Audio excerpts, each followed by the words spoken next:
आज की कहानी है खेत में ससुराल।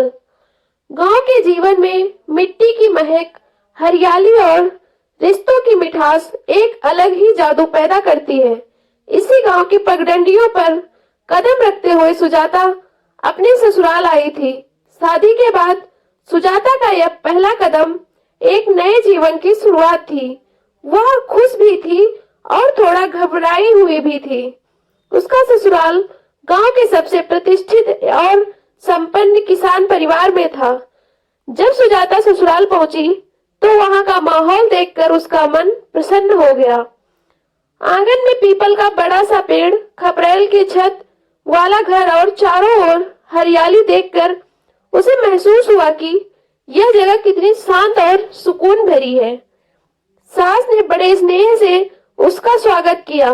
उसने सुजाता को गले लगाते हुए कहा, अब ये तुम्हारा घर है और यहाँ की हर जिम्मेदारी तुम्हारी है। सुजाता ने सिर झुकाकर अपनी सहमति दी। उसकी आंखों में डर और उत्साह का मिला जुला भाव था। अगले दिन सुबह सास ने सुजाता को खेत दिखाने का निर्णय लिया। सूरज की पहली किरण के साथ दोनों खेत की ओर निकल पड़ी। रास्ते में सास ने कहा, बेटी, ये खेत हमारे परिवार की आत्मा है। इनसे ही हमारा जीवन चलता है। तुम्हें भी इसे अपनाना होगा। जब सुजाता ने पहली बार खेतों की झलक देखी तो उसकी आंखें खुली की खुली रह गई। वहां दूर दूर तक गेहूं की लहलहाती फसलें, जिनके ऊपर ओस की बूंदें चमक रही थी। पास में आम और अमरूद के पेड़ और उनके नीचे बच्चे खेल रहे थे। एक छोटी सी नदी खेतों को सींच रही थी। यह सब देखकर सुजाता का मन आनंद से भर उठा। सास ने खेत का हर कोना दिखाते हुए बताया कि कौन कौन सी फसल कहाँ लगाई जाती है, पानी कब दिया जाता है और मिट्टी की देखभाल कैसे की जाती है। सुजाता को यह देखकर और सुनकर एहसास हुआ कि खेती करना सिर्फ मेहनत का काम नहीं बल्कि एक कला भी है। सास ने कहा, तुम्हारे हाथों में अब इस खेत की जिम्मेदारी है। मैं जानती हूँ कि तुम यह कर सकोगी। सुजाता ने खुद को इस जिम्मेदारी के लिए तैयार करने का निश्चय किया। शुरुआती दिनों में सुजाता ने घर के कामकाज और परिवार के सदस्यों को समझने में समय बिताया। जेठानी उसे हर बात सिखाती, ननद उसके साथ खेलती और देवर उसे चिढ़ाते। धीरे धीरे सुजाता का आत्मविश्वास बढ़ने लगा। एक दिन सास ने कहा, बेटी, अब तुम्हें खेत में भी काम करना सीखना होगा। सुजाता ने सहर्ष अपनी सहमति दी। उसने सबसे पहले छोटे कामों से शुरुआत की, जैसे सब्जियां तोड़ना, फसल की कटाई में मदद करना और पानी डालना।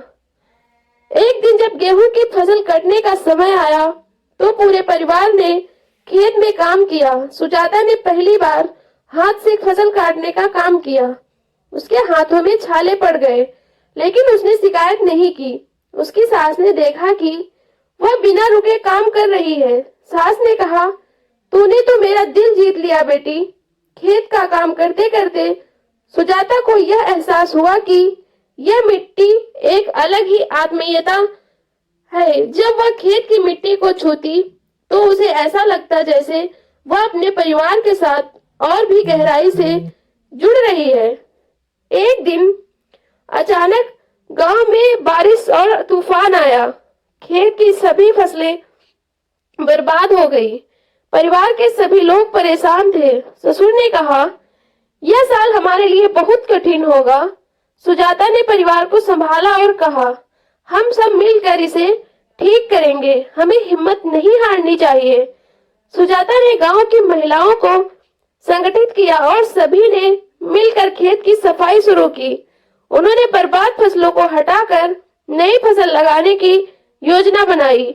सुजाता ने अपनी पढ़ाई का उपयोग करते हुए आधुनिक तकनीकों के बारे में परिवार को बताया। ससुर ने उसकी योजनाओं की सराहना की और कहा, तूने हमारा हौसला बढ़ा दिया। 3 महीने की कड़ी मेहनत के बाद खेत फिर से हरा भरा हो गया। जब फसल तैयार हुई तो वह पिछले साल से भी बेहतर थी। पूरे गांव में सुजाता की तारीफ होने लगी। गांव वालों ने कहा, तुमने हमें सिखाया कि कठिन समय में कैसे हिम्मत रखनी चाहिए। सुजाता अब सिर्फ परिवार की बहू नहीं थी, बल्कि पूरे परिवार का गर्व बन चुकी थी। ससुर ने सबके सामने कहा, सुजाता ने हमारी मिट्टी को नई पहचान दी है। यह खेत अब हमारी बहू के बिना अधूरा है।